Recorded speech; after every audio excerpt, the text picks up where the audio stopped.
Lucas Kapitulo 18. Og siya nagasulti kanila og usa ka sambingay sa pagpaila nga sila kinahanglan kanunay magaampo og dili magakaluya nga nagaingon. Sa usa ka lungsod may usa ka maghuhukom nga walay pagkahadlok sa Dios bisan pagkataha sa mga tawo. Og may usa ka babayi nga balo didto ni adtong lungsora nga miadto kaniya sa masubsob sa pag-ingon. Ipanimalos ako batok sa akong kaaway.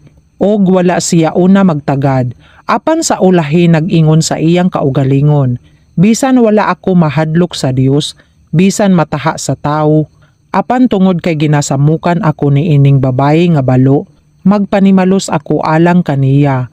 Tingali unya magapaguol siya kanako, tungod sa iyang pag-utas og balik-balik. Og miingon ang Ginoo, patalinghogi ninyo ang ginaingon sa maghuhukom nga dili matarong.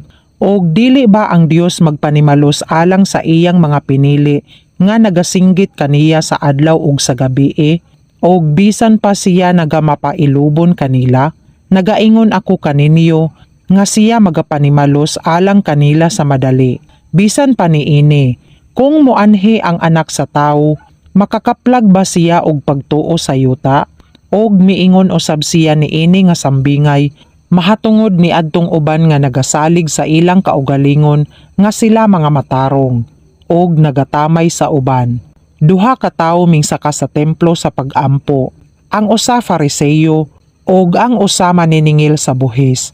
Ang Fariseo nagatindog og nagaampo sa ingon niini sa iyang kaugalingon, O Dios, nagapasalamat ako kanimo nga ako dili ingon sa ubang mga tawo, mga mangingilog, dili mga matarong, mga mananapaw, og dili usab ingon niining maniningil sa buhis. Nagapuasa ako makaduha sa semana, nagabayad ako sa mga ikapulo sa tanang makita ko. Apan ang maniningil sa buhis nga nagatindog sa halayo, dili ngani buot, bisan lamang sa pagyahat sa iyang mga mata ngadto sa langit, kundili hinunoa, nagapamukpok sa iyang dughan nga nagaingon, O Dios, maluoy ka kanako nga usa ka makasasala.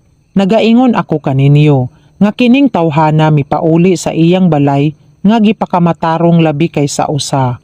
Kay ang magapataas sa iyang kaugalingon, pagapaubson, apan ang magapaubos, pagapatason. Og ilang gidala usab ngadto kaniya ang ilang mga bata, aron iyang pagahikapon sila.